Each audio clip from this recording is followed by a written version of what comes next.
मिरजेतील छत्रपती शिवाजी महाराज स्टेडियममध्ये diamond sports असोसिएशनच्या वतीने भव्य ओपन फुटबॉल स्पर्धांना मोठ्या उत्साहात सुरुवात झाली आहे।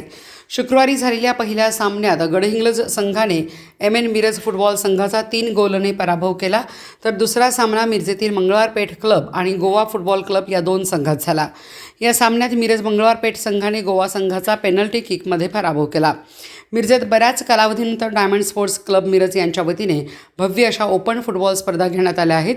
दिनांक 18 मे 2000 ते 24 मे दरम्यान या स्पर्धा होणार आहेत।